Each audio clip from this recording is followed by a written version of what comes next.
예, 2016년도 4분기 우리 중부여성발전센터 103기입니다. 103기. 예, 새벽 컴퓨터 교실 오늘 이제 개강 시작하겠습니다. 오리엔테이션은 잠시 전에 제가 말씀을 드렸고요. 교재는 길버 출판사에서 발행한 PC 진단 문제 해결 무작정 따라하기라는 교재로 나와 있어요. 근데 보시다시피 책 자체가 좀 두툼해요. 예. 그러니까 그만큼 양이 많다라는 얘기죠. 양이 많은데 과연 우리가 이거를 다 할 수 있을지 아니면 이 책이 모자라서 더 배울지는 모르겠지만은 최선을 다해서 한번 볼 겁니다. 교재 어딜 가서 보시냐면은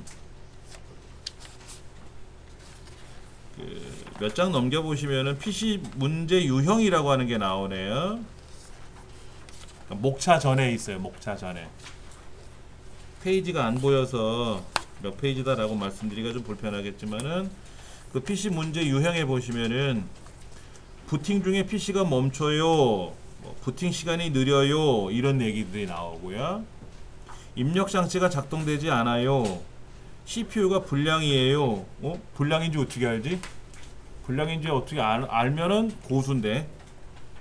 메인보드에 이상이 있는 것 같아요. 이상이 있는 건지 갸우뚱이죠. 예, 그래픽 카드에 이상이 있어요. 뭐 이런 거. 인터넷이 안 돼요. 네트워크에 PC가 보이지 않아요. 파일을 공유하고 싶어요. 오른쪽에 모르고 파일을 삭제했어요. 이런 거. 이런 경험이 있으실 거예요. 프로그램을 설치하는데 컴퓨터가 이상하게 작동을 한다든지, 컴퓨터가 갑자기 멈춘다든지, 윈도우가 멈춘다는 얘기겠죠. 그 다음에 간혹 오류가 발생을 해요. 파랗게 블루 스크린이 뜨기도 하는데 이때 이 원인이 뭔지를 몰라서 간혹 스마트폰으로 촬영을 해서 저한테 문자로 보내주시는 경우도 있는데요.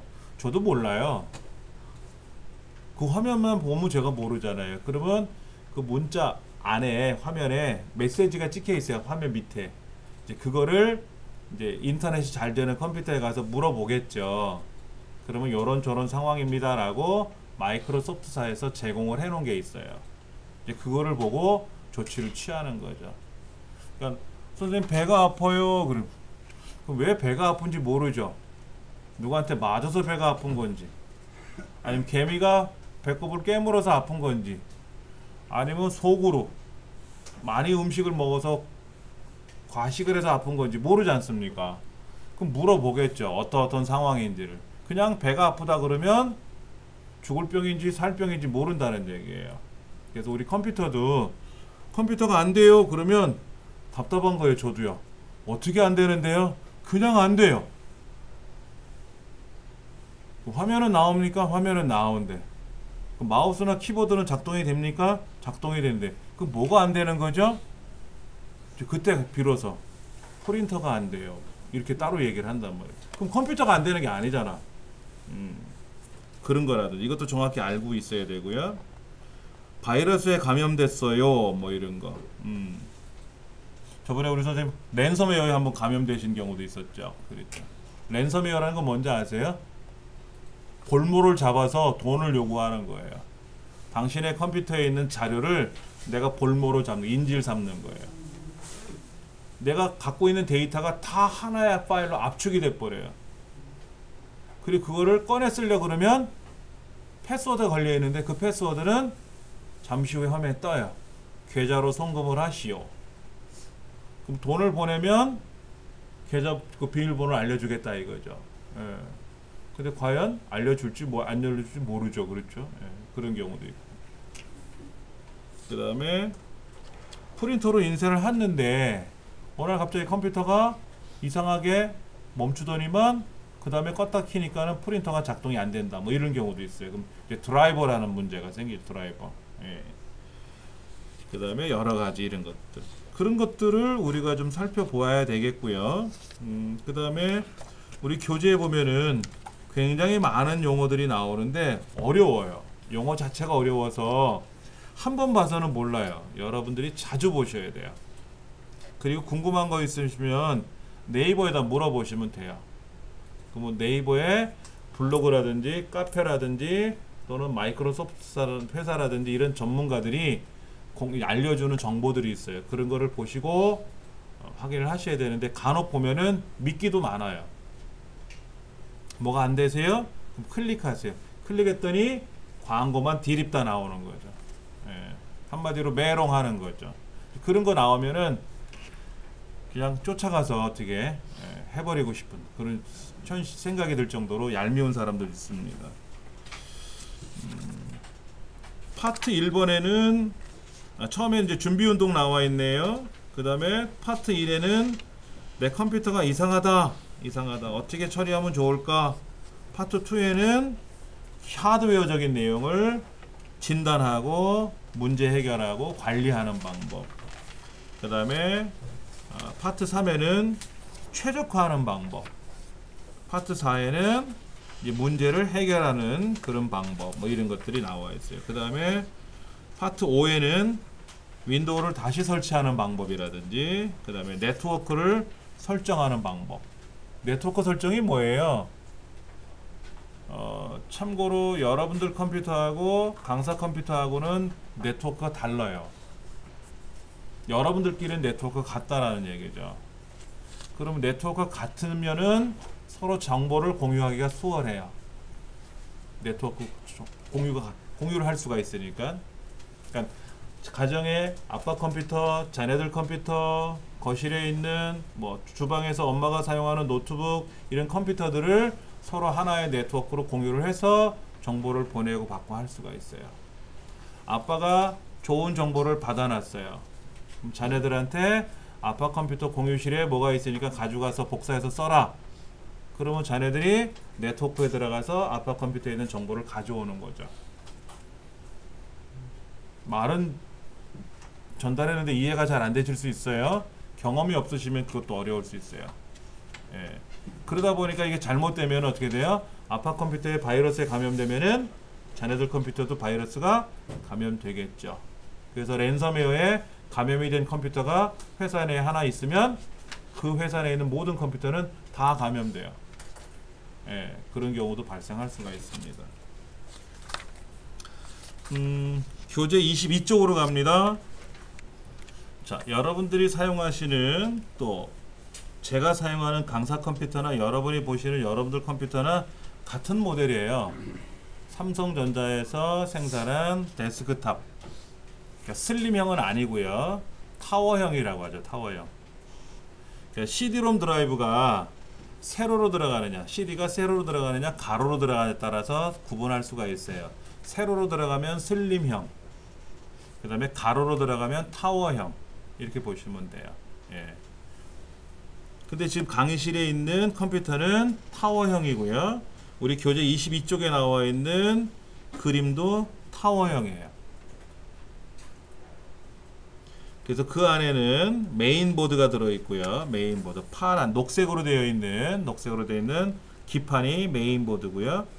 거기에 CPU라고 하는 회로가 꽂혀 있고 메모리라고 하는 회로가 꽂혀 있고요. 그 다음에 그 오른쪽으로 뭐 하드디스크, 뭐 광학 드라이브 이런 거 들어 있고요. 왼쪽에 보시면은 파워 서플라이라고 하는 그림, 뭐 광학 드라이브는 뭐냐면은 CD롬, DVD, 블루레이 디스크 이런 걸 통틀어서 광학 드라이브라고 부르고요. 영어로는 ODD 그래요. ODD. 잠깐 메모를 해드릴게요. 그러면요. 우리가 이제 PC에 구성품이라고 보면 되는데요.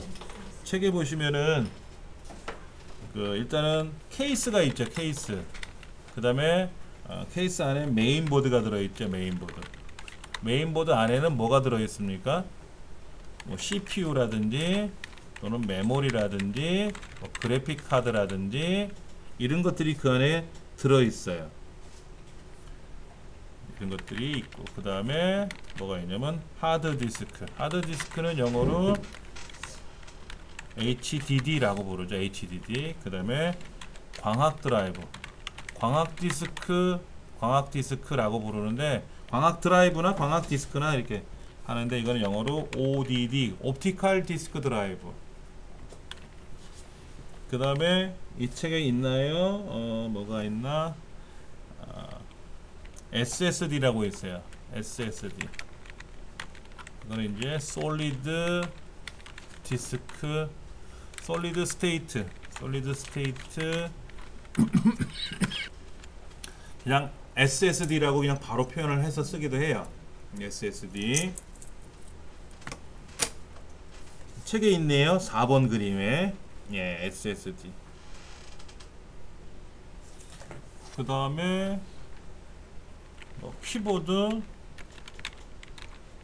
마우스, 뭐 모니터, 그 다음에 뭐 프린터, 스캐너, 뭐 등등 이런 것들이 구성품이 되겠죠. 그런데 인터넷을 하는 네트워크 장치는 어디 있느냐? 메인보드에 들어있어요. 메인보드 안에 아예 붙어 있어요. 과거에는 인터넷을 하는 컴퓨터라면 인터넷을 할 수 있는 네트워크 장치를 별도로 탑재를 해서 사용을 했었는데, 지금은 대부분이다, 아니 대부분이 아니라 전체가 다 네트워크를 하잖아요. 인터넷을 하잖아요. 그래서 컴퓨터 아예 생산될 때부터 붙어서 나와요. 또 사운드 장치도 붙어서 나오고요. 우리 가정에서 사용하는 인터넷은 속도가 얼마큼 나올까요? 인터넷 속도, 우리 가정에서 사용하는 인터넷 속도는 얼마나 나오죠? 네? 100메가. 처음에는 10메가, 그 다음에 100메가, 그 다음에 1000메가, 10,000메가. 그거는 1000메가를 우리는 기가라 그래. 기가. 이거는 10기가죠? 10기가예요. 20기가도 있어요. 우리 강의실은 100메가입니다. 근데 기가로 인터넷 이런 거 들어보셨죠? 기가랜. 네. 뭐 광고 한참 나왔잖아요. KT나 SK텔레콤에서 기가 인터넷에서 뭐 기가로 뭐 유명한 성악가들이 나와서 광고를 한 적이 있을 거예요. 그 기가 인터넷이 우리가 사용하는 인터넷보다 10배 빠른 거예요. 근데 산업체에서는 그것보다 더 10배가 빠른 10기가, 20기가 이런 거를 쓰는 거예요. 엄청난 속도죠. 그렇죠. 예. 그러려면은 내 컴퓨터가 기가 인터넷이 지원이 돼야 기가 인터넷을 받을 수 있는 거예요. 근데 요즘 생산하는, 아니 한 5, 6년 전에 생산했던 모든 컴퓨터들은 다 기가 인터넷이 지원이 돼요. 그럼 기가 인터넷 회사에다가 전화 걸어서 KT나 SK텔레콤에 기가 인터넷 연결해 주세요. 그러면 이제 설치기사가 와서 연결을 하겠죠? 그럼 공유기도 기가 인터넷을 지원을 해놔야 얘가 분배를 해주겠죠. 공유기는 100메가인데, 공유기가 100메가인데 인터넷은 1000메가짜리 1기가짜리 인터넷을 설치를 한다고 해봤자 의미가 없는 거죠. 그러니까 컴퓨터도 기가 인터넷이 지원이 돼야 되고 공유기도 기가 인터넷을 지원해야 되고. 근데 저희 집은 인터넷은 100메가지만 네트워크는 기가 인터넷이에요. 기가예요.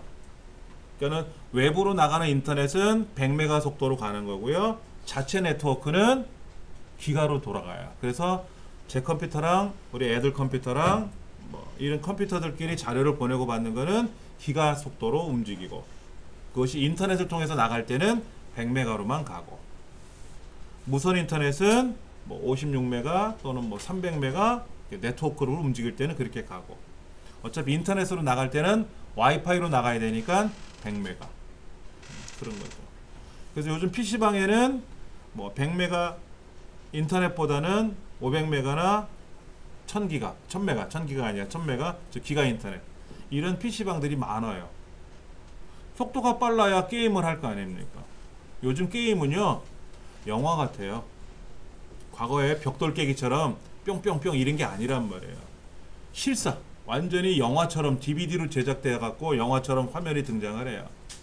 그 많은 용량의 영상들이 네트워크를 통해서 움직여야 게임을 할 거 아닙니까? 속도가 느리면 게임을 하려고 하다가 멈춰요. 재미가 하나도 없죠. 예. 자, 노트북은 어떻게 생겼어요? 노트북은 본체랑 모니터랑 붙어있는 형태죠. 그렇죠. 그리고 모니터를 본체를 뜯어보면은 메인보드가 붙어있고 그 안에 뭐 메모리도 들어있고 하드디스크, CPU 다 들어있어요. 그런데 일반 데스크탑보다 작지 않습니까? 얇잖아요. 그래서 부품이 더 정교하게 제작이 되어 있어요. 메모리도 작게 만들고 CPU도 작게 만들고 이왕이면 열을 덜 내게 만들어야 되고 그러다 보니까 부품이 비싸요. 제가 사용하는 노트북은 무릎 위에다 올려놓으면 큰일 납니다. 무릎 다 익어요. 보통 노트북은 무릎 위에다 올려놓는 거잖아요. 그래서 랩탑이라고 부르죠. 랩탑. 무릎 위에다 올려놓은 컴퓨터, 랩탑인데 어느 회사가 노트북처럼 생겼다 그래서 노트북하고 이름을 붙여서 판매한 게 시초가 돼서 데스크탑, 랩탑, 팜탑 세 가지 분류가 있어요. 데스크탑은 책상에다 올려놓는 거, 랩탑은 무릎 위에 올려놓을 정도로 가벼운 거, 팜탑은 손바닥에 올려놓고 쓰는 거 이렇게 구분을 해놨는데 지금 팜탑이란 말을 안 쓰고 랩탑이란 말을 안 쓰고 다 노트북이라고 부르죠. 노트북. 근데 노트북이 열이 많이 나는 것도 있어요. 그거는 성능이 안 좋아서 그런 거겠죠. 예. 이게 책상에다 올려놓고 쓰는데 본체 왼쪽으로 열을 빼내는 팬이 붙어 있어요. 거기다 손을 대고 있으면 겨울철에도 뜨거워요. 난로 겸 쓰기도 합니다. 겨울철에. 여름철에는 못 써요. 후끈후끈 달아오르죠. 예. 그 다음에 키보드가 아예 붙어 있고요. 터치패드라든지 포인팅 디바이스가 붙어 있는 이렇게 들어 있습니다. 스마트폰은 어떻게 생겼어요? 스마트폰은 우리가 그냥 보듯이 평상시에서 잘 쓰듯이 본체, 배터리, 전력 장치가 다 붙어 있는 거죠. 그렇죠? 예. 얘는 열을 덜 내야죠. 만약에 스마트폰에 열이 많이 나면 어떻게 될까요? 휴대용 다램이죠. 이거를 촥촥 대리면 될 거 아닙니까? 근데 손이 대죠. 화상을 입을 수가 있단 말이에요. 그래서 한참 하다 보면 뜨거워져요. 그러면 제일 좋은 거는 뚜껑을 열어서 냉장고에 넣어놓으면 될까요? 선풍기를 좀 틀어놓으면 좋죠. 선풍기. 그럼 열을 좀 식혀주니까. 하여튼 기계나 사람이나 열 받으면 안 돼요. 예, 열 받으면 고장 많이 납니다. 자, 여기 보니까는 CPU라는 이름 대신에 SoC, AP 뭐 이런 말을 쓰네요.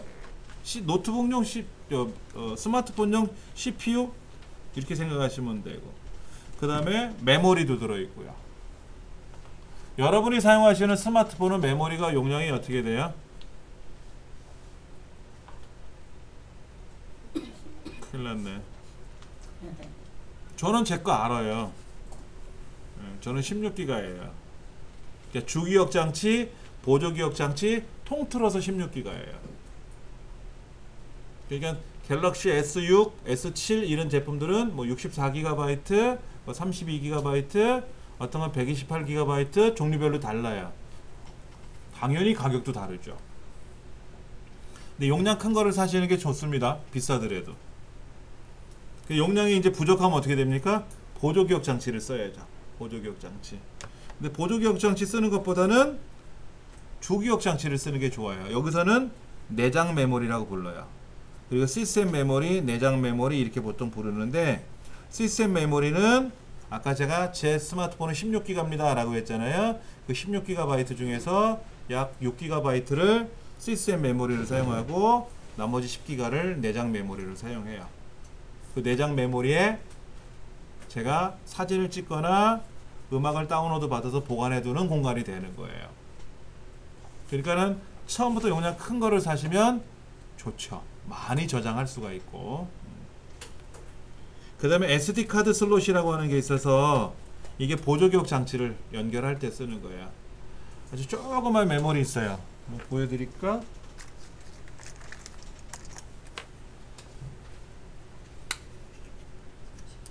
보이세요? 제가 조그만 걸 꺼냈는데 요거 요게 SD 메모리 카드예요. 이거를 D카에다 꽂을 때는 이런 젠더에다 연결을 해서 이렇게 꽂아서 D카에다 꽂으면 되고 스마트폰에서는 얘를 빼가지고 요거만 따로 꽂아 쓰시면 되고 예. 이것도 이제 속도나 이런 거에 따라 다른데 용량도 다르고 속도도 달라요. 보통 초보자들은 용량만 크면 좋은 줄 아는데 속도도 빨라야 됩니다. 그 손수레, 리어카라고 불리우는 거 아무리 용량 크면 뭐 합니까? 느리잖아요. 그렇죠. 근데 티코는 어때요? 용량은 작은데 빠르죠. 티코란 자동차는 용량이 작잖아요. 덤프트럭은 어때요? 용량도 크고 속도도 빠르잖아요. 우리 컴퓨터나 스마트폰은 덤프트럭 같은 걸 쓰셔야 돼요. 근데 외관이 너무 크면 흉하죠. 우리 스마트폰이 우리 교재만큼 두껍다고 생각해 보세요. 아무리 빨라도 흉하잖아요. 이거 무거워서 어떻게 들고 다녀. 손바닥에 올려놓을 수 정도로 약간 좀 큼지막한 것도 좋겠지만은, 또 스마트폰은 이동. 그러다 보니까 무선 인터넷이 잘 돼야 되죠. 그래서 나오는 게 뭐죠? 와이파이. 그 다음에 블루투스. 그 다음에 NFC. 다 들어보셨어요? 갸우뚱 하시는데 숙제 내드립니다.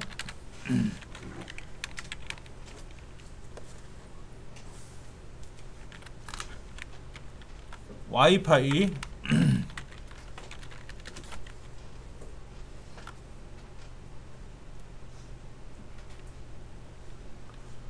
그 다음에 블루투스, 그 다음에 MHL,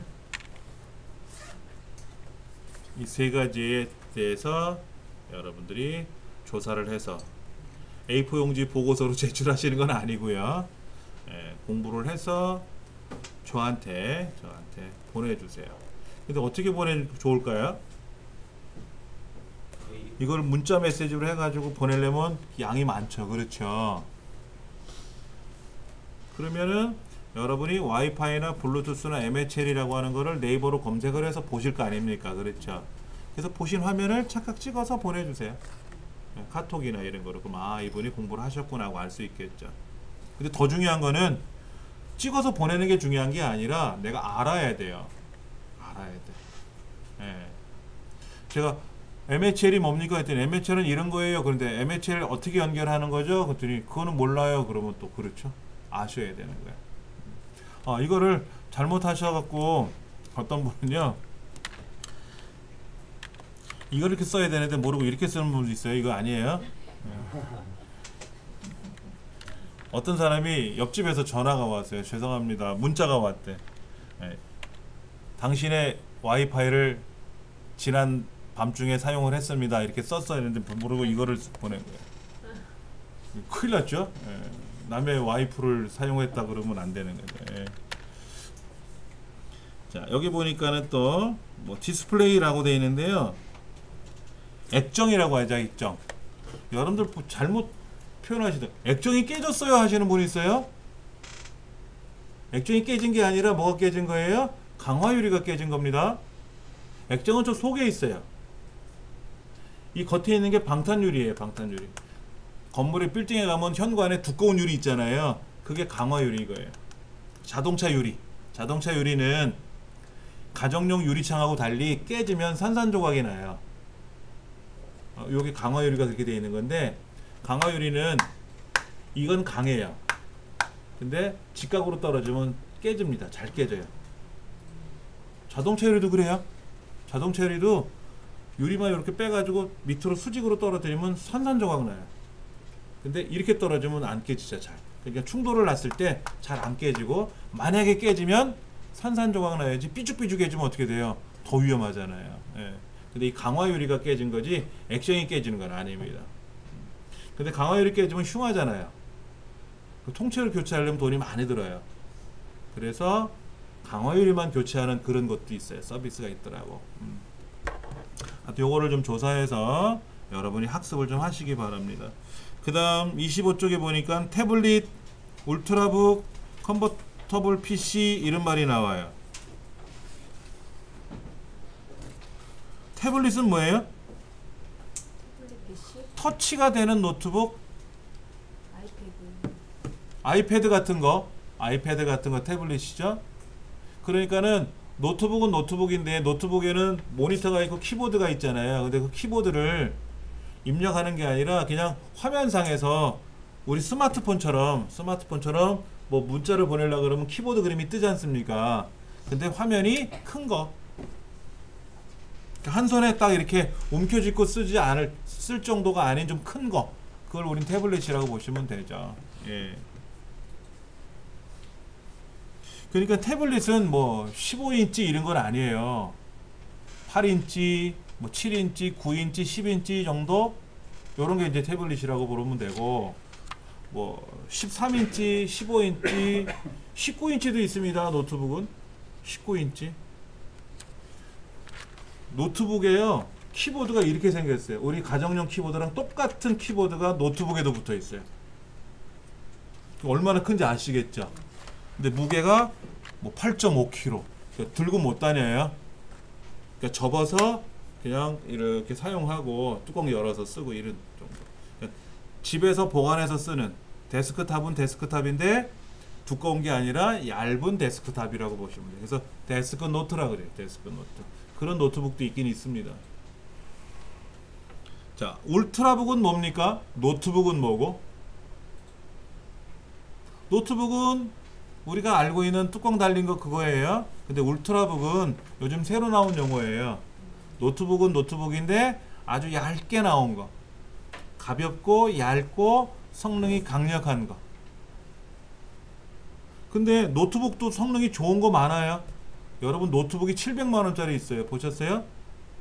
엄청납니다. 예.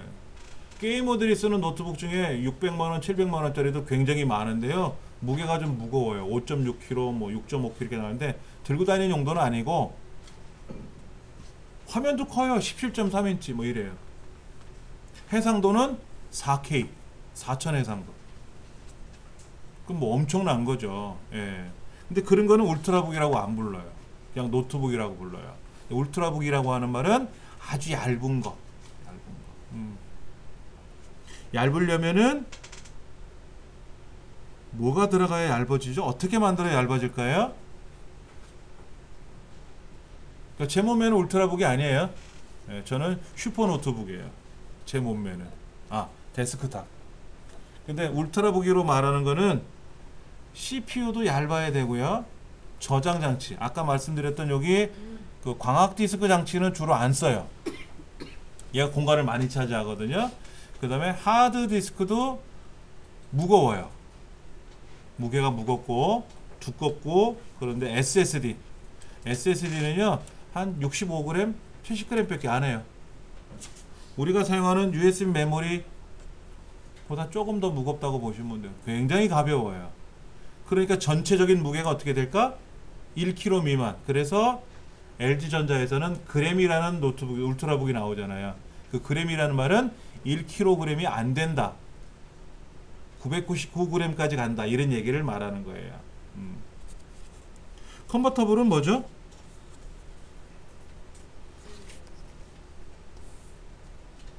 자, 지금 26페이지 보시면은요. 노트북은 좀 두툼하고 울트라북은 납작하고 컨버터블은 뺐다 꼈다 그러니까는 그 키보드 장치랑 뺐다 꼈다 할 수 있게끔 되어 있는 거, 결합할 수 있고 이런 것들. 예. 그리고 어떤 거는 전원을 켜면 안드로이드로 넘어갈지 아니면 윈도우로 넘어갈지를 물어봐서 윈도우로 넘어가면은 일반 노트북이 되는 거고 컴퓨터가 되는 거고 안드로이드로 넘어가면 이제 태블릿이 되게끔 그렇게 하는 것도 많아요. 예. 오른쪽에 보면은요 올인원 PC 있어요. 올인원 PC. 올인원 PC는 모니터에 본체가 붙어 있는 거죠. 근데 최근 나온 거 보니까는요 올인원 PC인데 화면이 40인치짜리도 있어요. 들고 다니기 힘들겠죠? 예. 굉장히 요즘은 성능이 좋아졌어요.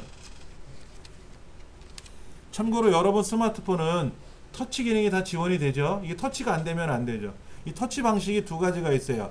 강압식 터치가 있고 정전식 터치가 있습니다. 방압식 터치라는 거는 힘을 줘서 누르는 거고요. 그래서 예전에 그 내비게이션 같은 경우는 요지 같은 거로 콩콩콩 찍었단 말이야. 예. 근데 지금은 정전식이죠, 정전식. 정전식이니까 문제는 장갑을 끼면 못 눌러. 장갑 끝에다가 정전기 패드를 붙여가지고 그걸 이렇게 콩콩 누르게끔 하는 그런 장갑도 판매를 하더라고요. 예. 그러면 몇 개까지 터치가 될까요? 손가락 몇 개까지 터치가 될까요? 동시에? 여러분 스마트폰. 제 건 알아요. 여러분 거. 참고로 제 거는 갤럭시 S3입니다. 10개예요. 터치 기능이. 손가락 10개를 동시에 누르면 피아노 건반처럼 작동이 된다는 얘기죠. 근데 이제 보급형 스마트폰 아세요?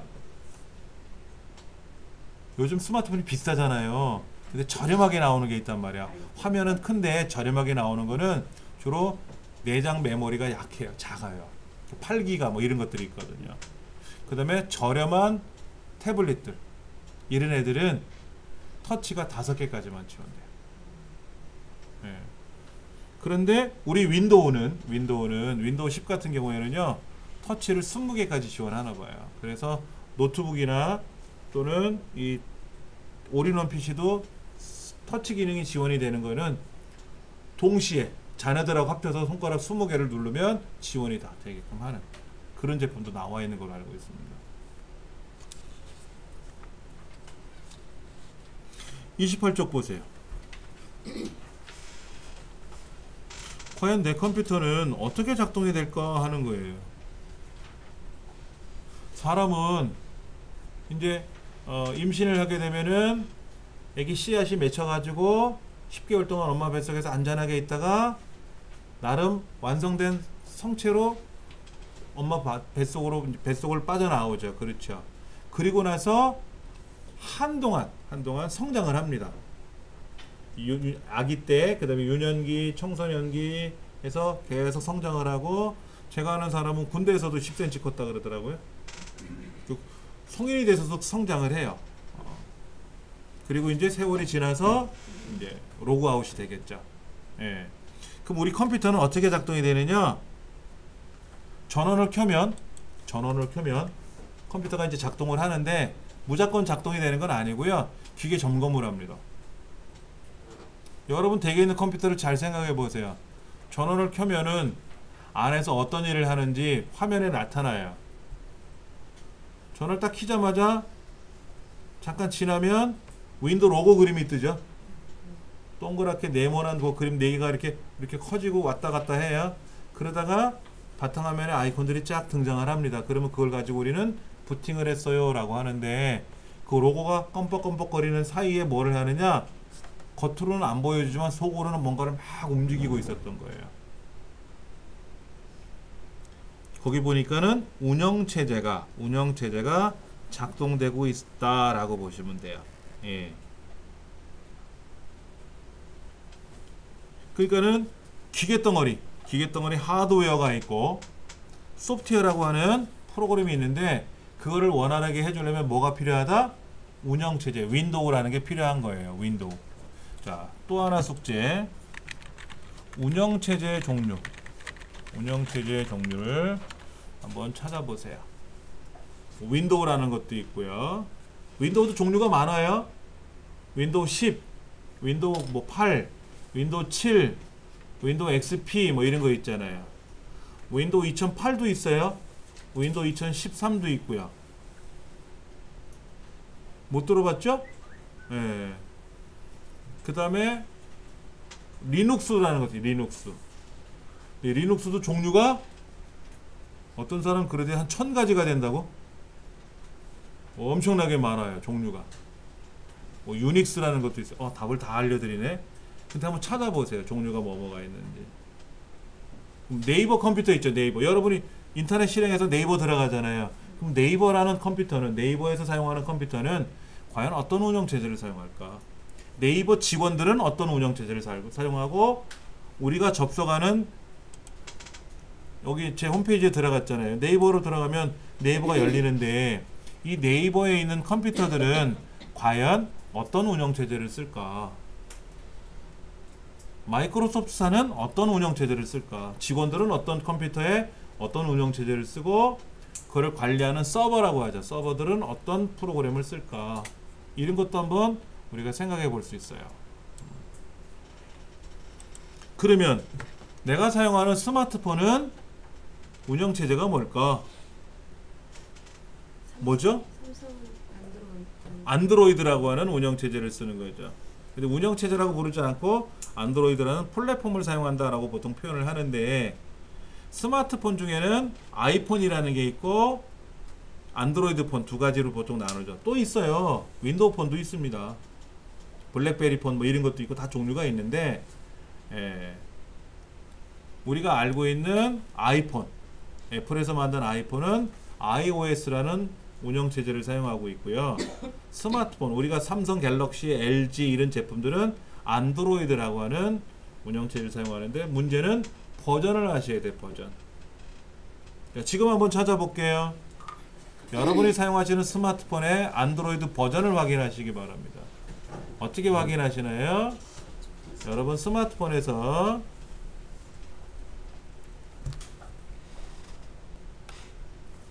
환경 설정을 가세요. 설정을 가시기 바랍니다. 환경 설정이나 설정이라고 되어 있어요. 톱니바퀴 그림처럼 생긴 거. 거기 가시면은 내 디바이스라고 하는 내용이 있을 수 있어요. 거기 가서 디바이스 정보라고 하는 내용을 가보시면은 내가 사용하는 스마트폰 안드로이드는 저는 4.4.4라고 나오네요. 네. 4.4.4.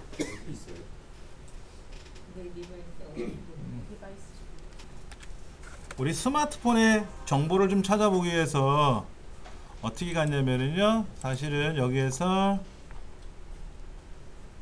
구글 플레이에 들어가 가지고 플레이 스토어에 들어가서 여기서 CPU G라는 걸 우리가 검색을 한 거죠. 요거였죠. 요거 CPU G. 종류가 많아요. 굉장히 많은데, CPU G라는 회사에서 PC용도 있어요. PC용도 있습니다. 여기에 이제 이렇게 퀄컴 스냅드래곤 뭐 2.27기가, 이거는 굉장히 좋은 것 같은데요. LG 넥서스 5, 넥서스 5라는 모델이고요. 안드로이드는 5.12 이렇게 나오는 거 봐서는 그림들이 이렇게 보이네요. 그렇죠? 이런 걸 우리가 이제 볼 수가 있는 거예요. 보세요. 이거 28 나노 공정이라고 되어 있고요. CPU가 4개가 돌아간다는 거예요. 얘는 구글이라는 넥서스 5네요. 그렇죠? 해상도가 1920까지 가네요. 여러분 1080에 1920이면요, 우리 가정에 있는 디지털 TV랑 똑같은 해상도예요. 요만한 게 엄청난 거죠. 예. 여러분 스마트폰의 해상도 아까 확인하셨어요? 아까 저는 1280이라 그랬어요. 제 거는 요 그림 바탕화면에 지금 보이는 이 그림은 1920까지 나온다고 되어 있고요. 갤럭시 노트 7 같은 경우에는 이 숫자가 굉장히 클 겁니다. 혹시 노트 7 쓰시는 분 있나요? 배터리 다 폭파해 갖고 다 버리셨어요? 2560이면 엄청 예? 2560. 2560? 며칠만 좀 빌려주세요. 그거 갖고 촬영하러 다녀야 되겠어. 너무 좋은데. 2560이면 우리 모니터 있잖아요. 우리 모니터. 이 모니터는 2개 붙인 거랑 같은 거예요. 2개가 아니라 4개지. 4개. 가로 세로 2개니까. TV가 1920. 디지털 TV가. 근데 2560이면 엄청나게 큰 거죠. 해상도가. 그러니까 그거로 사진을 찍은 거를 보면 어떻게 될까요? 굉장히 선명하게 보이겠죠. 저는 1280이니까 제 거로 보면 엉성하게 보일 거란 말이야. 사실은 이런 거를 보고 스마트폰을 교체하시는 거예요. 야, 새로 나왔대. 그래? 그냥 사자. 그냥 교체하는 게 아니라, 나는 사진을 찍어야 되는데 카메라 성능이 좋대. 몇만 화소래. 근데 내가 쓰는 스마트폰은 너무 오래된 것 같아. 그래, 이번 참에 용량도 크니까 좀 비용을 들여서라도 하자. 이게 원칙이죠. 그렇죠. 근데 야, 새로 나왔대. 그래, 신상이야? 오케이. 몰라. 자본주의 사회니까 돈 있으면 사겠지만, 근데 사놓고 나서 이제 걱정인 거예요. 카톡은 할 줄 아는데 이 스마트폰으로 활용하는 걸 전혀 모르는 거야. 그러면 조금 웃기죠. 그렇죠? 예, 할 줄 아셔야 된다는 거지.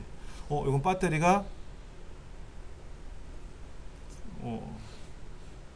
지금 USB 메모리로 USB 케이블로 지금 충전하고 있다고 써 있네요. 이렇게. 예, 이렇게 2300mAh 하고요. 저는 이거 지원하지 않아요. 터말 이거 지원하지 않아. 제 거는. 예, 이게 안 나와서 잘 모르겠어요. 이게 온도를 보여주는 것 같은데. 그 다음에 센서, 여기 보니까 뭐, 엑셀레이터, 뭐, 여기 마그네틱, 여기 보니까,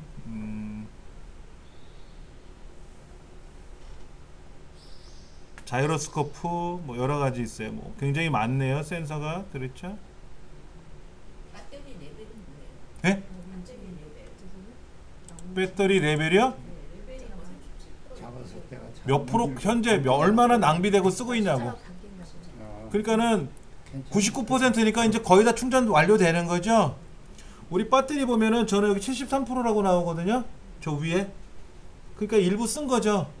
아침에 충전된 거 갖고 나오면서 지하철에서 뭐 인터넷 좀 보고 하다 보니까는 배터리가 또 오래돼서 빨리 낭비가 되더라고요.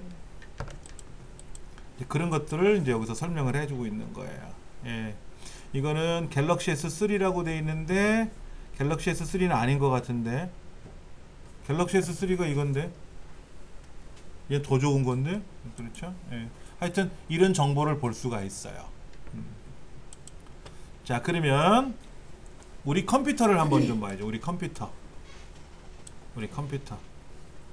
내가 사용하는 우리 집에 있는 컴퓨터는 과연 성능이 어떻게 되는지를 알아야 되잖아요. 그렇죠? 그럼 아까 우리 인터넷 들어간 거 가셔갖고요. PC 정비 자료실 가보세요.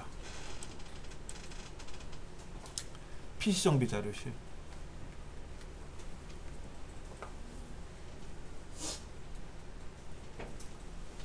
가면은 22번. 잠깐만 제 홈페이지 아까 알려드렸죠? PC 정비 예, PC 정비 자료실 가시면 22번 자료.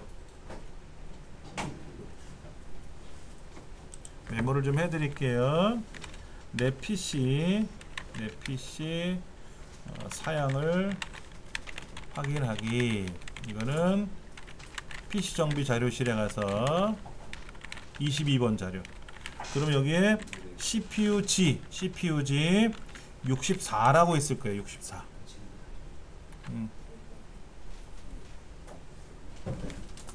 자, 여기 보면 CPU G 64가 있고 32가 있는데 64를 클릭하셔가지고 그냥 실행하세요. 저장하지 마시고 그냥 실행 한번 할 겁니다.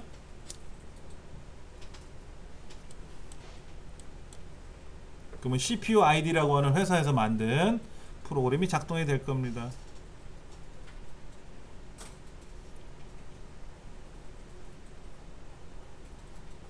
업데이트 할 게 있는가 물어보는데 그냥 OK 누를 거예요. 예. 자, 이렇게 뜰 겁니다.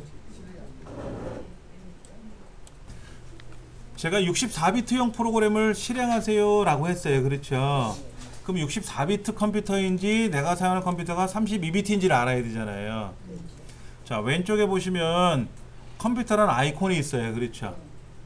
제가 인터넷 창을 내려놨어요. 요것만 잘 보이게 하고요. 바탕화면에 있는 내 컴퓨터에 가서 오른쪽 버튼 누르시고 속성 가보세요. 속성. 제가 문자로 여러분한테 보내드린 내용이 뭐였냐면은 내가 사용하는 컴퓨터가 어떤 운영체제를 쓰고 있는지 몇 비트 컴퓨터인지 확인하고 오세요 라고 제가 문자를 보낸 건데 내용이 굉장히 많다 보니까 책값이 29,000원이구나 이것만 보고 오신 거야. 위 아래만 보신 거예요. 예. 자, 컴퓨터에 가서 오른쪽 누르고 속성을 보시면은 요런 창이 뜰 거예요. 요런 창 떴어요. 이렇게요. 네. 자, 윈도우 7이고요. 저희는 얼티밋 버전이라고 들어가 있고요. 인텔 코어가 이렇게 되어 있는데 4기가라고 되어 있고요. 메모리가 64비트 운영체제라고 되어 있어요.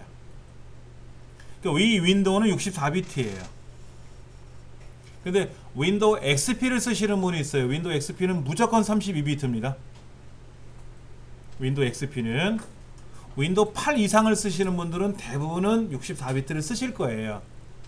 근데 윈도우 7 쓰시는 분이 64비트를 쓰실지 32비트 쓰실지는 몰라요. 제가 여러분 확인하셔야 되고, 만약에 아까 CPUG 64를 딱 클릭해가지고 실행했더니 작동이 안됩니다 라고 창에 뜨면은 그런 여러분들은 아, 내 컴퓨터는 32비트구나 라고 생각하시면 돼요.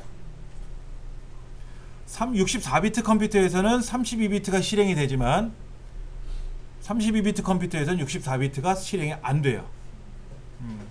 그 차이는 기계가 잘못된 게 아니라 운영체제가 달리 설치돼서 그런 거예요.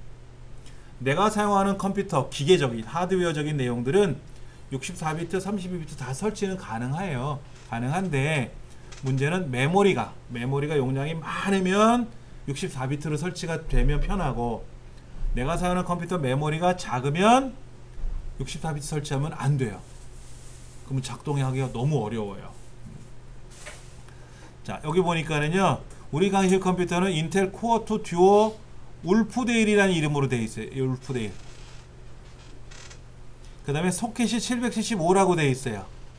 45 나노밀리미터라고 써 있네요. 이걸 우리는 45 나노 공정이라고 되어 있고, 요즘 나오는 컴퓨터는 22 나노 공정이에요. 22 나노 공정 같으면 약 2배, 2분의 1 작게 만들어진 거죠. 똑같은 회로인데 우리가 사용하는 회로보다 2배 더 정밀하게 늘렸다고 보시면 되죠. CPU가 작아진 게 아니라 크기는 똑같아요. 더 커질 수도 있어요. 그렇다면은 더 세밀하게 많이 들어간 거겠죠. 많이 들어간 거예요. 그러니까는 평수를 넓히기가 어려워요. 평수를 넓히기 어려우니까 어떻게 돼요? 안에서 사용하는 내용을 줄여 쓰면 늘어난 것처럼 사용하는 거죠. 근데 사람은 내 몸을 줄여 쓰기는 힘들어요. 그러니까 평수를 늘려야 되죠. 근데 컴퓨터는 안에 사용하는 부품을 작게 만들면 더 빨라지는 거예요. 자, 울프데일 775 LGA라는 것도 기억을 하셔야 되겠죠. 아, 우리 강의실 거는 기억 안 하셔도 돼요. 여러분 댁에 있는 거. 그 다음에 캐시라는 걸 가보세요. 캐시가 현재 저희는 3메가 정도 되어 있어요. 3메가. 여러분 댁에 있는 거는 요 캐시 마지막 숫자가 얼마큼 되는지를 보세요. 만약 여기에 2048 곱하기 2인지 1024 곱하기 4인지 아니면 저희처럼 3072로 되어 있는지, 가장 좋은 거는요, 요것이 1024 곱하기 20, 가장 좋은 거. CPU 사람으로 말하면 머리, 심장과 같은 역할을 하는 회로인데요. 참고로 우리 강의실 컴퓨터의 CPU를 내가 용산 나가서 새로 사온다, 똑같은 거로 사온다 그러면 한 5만원에서 10만원 사이에서 사올 것 같아요. 요즘 새로 나오는 컴퓨터의 CPU는 아주 고급 성능이 아주 좋은 거는 한 30만원대 넘어가고요, 보편적인 거는 20만원대 정도 가요.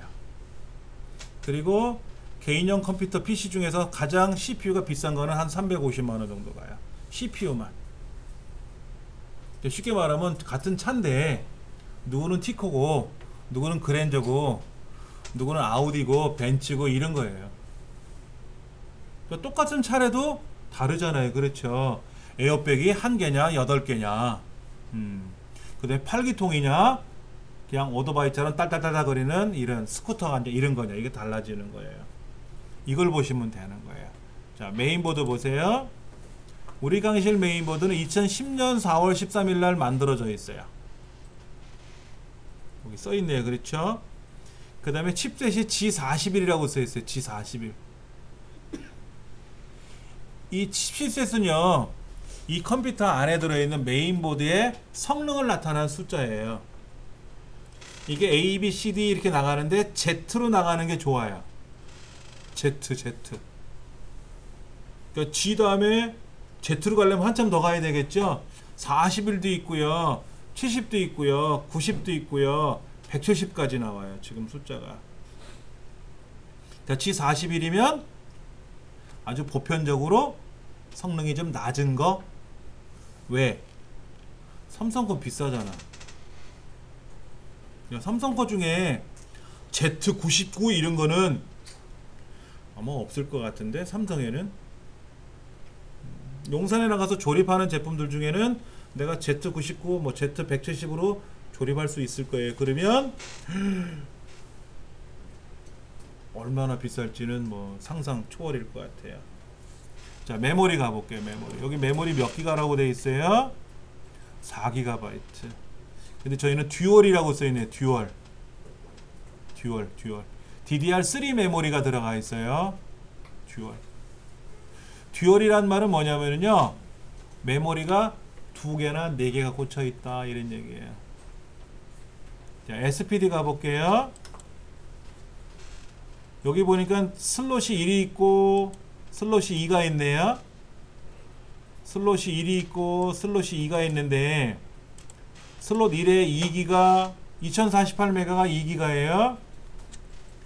슬롯 2에도 2기가 두 가지가 꽂혀 있어요. 메인보드 안에 메모리를 연결해주는 장치가 보편적인 메인보드들이 4개까지 있어요. 4개. 근데 삼성이나 LG나 이런 대기업 제품들은 보통 2개. 근데 저희는 4기가를 하나 꽂은 게 아니라 2기가씩 2개를 꽂은 거예요. 2개를 꽂으면 2배 빨라져요. 4기가 하나 꽂은 것보다 2GB짜리 2개를 꽂으면 2배 빨라요. 신기하죠? 그런데 아까 어떤 분은 4기가 하나만 꽂혀 있어요. 그러면 4기가를 하나 더 꽂으면 용량도 2배로 늘어나겠죠. 8기가. 근데 듀얼로 돌기 때문에 메모리도 2배 빨라져요. 그러면 굳이 메모리를 늘려야 되나요? 하는데, 컴퓨터 메모리는요 8GB가 되면 최적이에요. 최적. 보통 6GB 이상이면 된다고 나와요. 전문적인 업무를 하시는 분이 아니라면, 예를 들어서 난 전문적인 포토그래퍼야, 이런 분이 아니라면 6GB면 돼요. 6GB. 그리고 6GB는 안 팔아요. 4기가, 2기가를 써야 되는데, 그러지 말고 4기가 그러면 8기가가 되죠. 그럼 충분해요.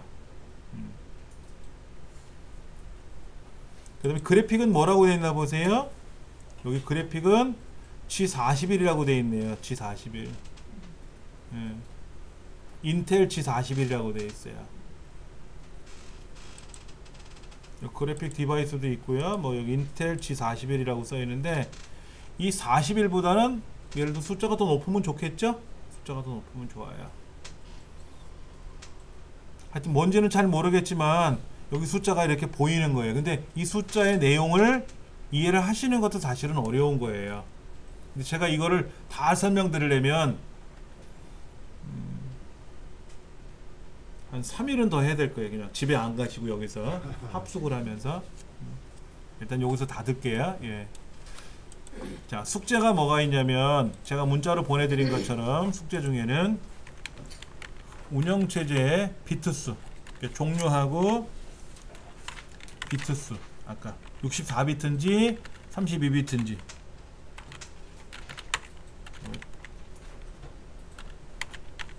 이거 확인해 갖고 오세요. 네.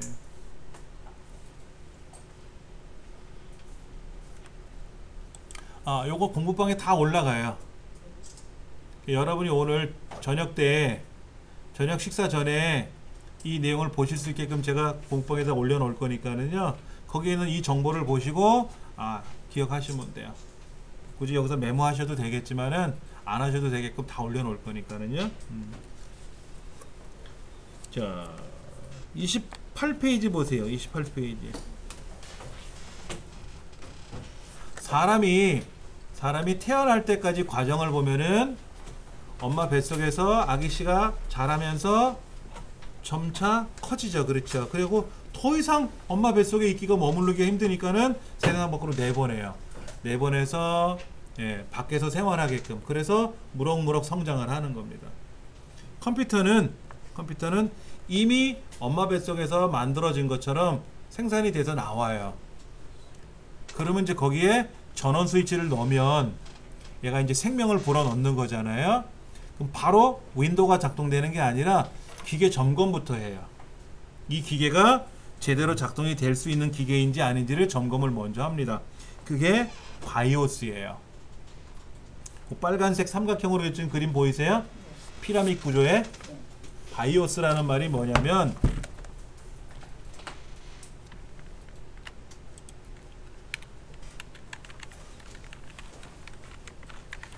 베이직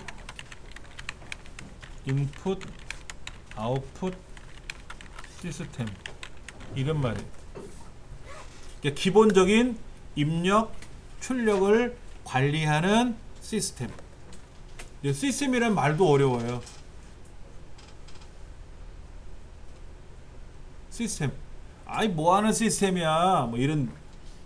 그 다음에 여기는 시스템이 잘 돼 있나 봐. 우리 KBS라는 방송국 있죠. KBS 방. 그 KBS 영어가 코리아 브로드캐스팅 시스템이에요. SBS 그 S도 시스템이에요.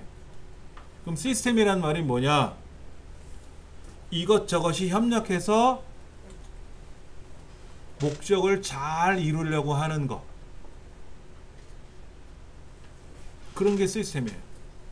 그러니까 나 혼자 잘났다고 떠드는 게 아니라 우리 여기 부서가 5명에 있어. 멤버가 팀장님하고 합쳐 5명이야. 이 5명이 사업을 잘 해야 돼. 그게 시스템이에요. 그러려면 우리 컴퓨터 같으면 입력장치, 출력장치, 저장장치, 화면장치, 안에 컴퓨터에서 처리장치, 계산장치들이 잘 어우러져서 뭔가 목적이 있을 거 아닙니까? 그거를 높이려고 하는 것. 이걸 시스템이라고 보시면 돼요. 우리말로는 체제라고 써있어. 체제. 예. 그런 바이오스가 먼저 점검을 해요. 기계적인 점검을 끝나고 나면 이상이 없으면 짠 하고 이제 윈도우가 연결이 되는 거예요. 근데 그 바이오스는 회로로 되어 있습니다. 메인보드 안에 회로로 되어 있는데 요 바이오스가 고장이 날 수도 있어요. 바이러스에 의해서 바이오스가 고장이 나기도 해요. 사용자가 잘못 건드려서 고장이 나기도 해요. 제가 사용하는 컴퓨터도 2번을 고장 냈었어요. 근데 바이오스가 고장이 나면 컴퓨터는 그 순간 딱 멈춰요. 아무것도 못해요. 아무리 전원을 뺐다 꼈다 해도 작동을 안 해요. 왜? 바이오스를 통과해야 윈도우로 넘어가는 거거든요. 그러면 컴퓨터를 켰는데 화면에 아무것도 안 나와. 삑삑삑 소리가 나고. 그러면 컴퓨터가 어딘가 이상이 있다라는 거예요. 중병에 걸린 거야. 중병. 그러면 천상 전문가에다 맡겨야 돼. 전문 업체에다가. 그런 컴퓨터는 아직 없죠. 여러분 댁에. 예. 혹시나 컴퓨터를 사용하는데 삑삑삑 소리 나고 화면도 안 나오고 그러면 가져오셔야 돼. 제가 말로 해결할 수가 없어요. 그렇죠? 예. 그러면 제가 손을 보고 해결이 가능하면 제가 해드리고 저도 해결이 안 되면 업체에다 맡겨야 되고. 전력 거기 보세요. 전력 어떤 220V를 받아서 광학 드라이브는 5V, 하드 5V, 메모리 2.5V, SSD 5V, CPU는 12V. CPU가 12V 받아. 그러면 컴퓨터를 종일 켜놓으면 어떻게 될까요? 모니터는 40인치 모니터인데 계속 틀어놓으면 어떻게 돼요? 모니터도 전기요금 나오고 본체도 전기요금 많이 나오고. 그렇죠. 여러분 지난달 전기요금 얼마 나왔어요? 날씨 더웠으니까 전기요금 좀 많이 나왔죠. 그렇죠. 저희 집은 이번에 전기요금이 한 85,000원 정도 나왔어요. 안 나왔네. 저희 집은 에어컨이 없거든요. 네, 선풍기만 있어요. 선풍기만 있는데 85,000원이 나왔으면 많이 나온 거예요. 그렇죠. 그런데 컴퓨터를 한 5대를 돌렸어요. 모니터를 2개씩 쓰거든요. 우리 작은 놈은 40인치 모니터를 써요. 그거로 게임을 하고 주구장창 신나게 놀았어요. 여름방학 내내. 전기요금이 엄청나게 나온 거예요. 지금은 다 기숙사에 가버리니까 컴퓨터를 안 키잖아요. 이제 다 이번 달에 또 요금 나오는 거 보면 한 4만 원대로 내려갈 것 같아요. 컴퓨터를 쓰는 거에 따라 전기요금도 많이 달라요. 교재 32쪽으로 갈 건데요. 우리가 사용하는 컴퓨터는 이러이러한 컴퓨터다라는 거는 대충 알겠는데 윈도우라고 하는 운영체제를 이 책은 10으로 설명하고 있고 우리 강의실 컴퓨터는 윈도우가 뭐였죠? 7이었죠. 7 다음에 8이 있었고 8.1이 있었어요. 근데 이 8 시리즈가 시작 버튼이 없어요. 요 밑에 요 시작 버튼 있잖아. 시작이라고 글자가 있던 간에 동그란 글자가 있던 간에 하여튼 이런 게 없어가지고 아주 애먹었어요. 그래서 삼성전자는 여기에 마우스를 여기다 쓱 갖다 대면 여기에 시작이 나오게끔 하겠고 그 다음에 어떤 거는 이제 야매로 만든 것도 있는데 시작 버튼을 누르면 뭐가 나오게끔 하는 게 있었어요.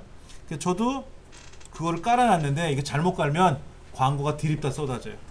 잘 깔아야 돼. 그러니까 야매는 함부로 쓰면 안 돼요. 저희 어머님이 야매를 되게 좋아해서 막 이렇게 눈썹도 이렇게 야매로 막 이렇게 색깔 물들이고 이렇게 하시는데 절대로 위험합니다. 예. 누가 용하다 그러면 가시는 분이에요. 그리고 저를 꼭 끌고 가요. 야 여기가 잘한다더라. 가보면 여지없어요. 야매야. 예. 야매는 보지도 말고 사용하지도 않으면 돼요. 근데 잘 쓰면 좋아요. 컴퓨터는 프로그램은 야매가 따로 없어요. 프로그램은 똑같거든요. 근데 그 안에 숨겨져 있는 뭔가가 있으니까 그거를 뜯어내고 쓰면 돼요. 뜯어내고 쓰면. 근데 전문가니까 좀 할 줄 알지 초보자들은 야매인지 아닌지 모르죠. 그렇죠. 다음 시간에 이어서 할 내용들은 아까 숙제를 내드렸었는데 이 숙제 뜻을 제가 좀 설명을 드려야 되겠죠. 근데 숙제가 많아지면 다음 시간에 안 나오실 것 같은데 여기까지만 제가 숙제를 내드릴게요. 예. 다음 시간에 해야 될 거는 제가 요 숙제로 내드렸던 거를 좀 설명을 드리고 나머지를 또 이어서 하도록 하겠습니다. 수고하셨습니다. 감사합니다.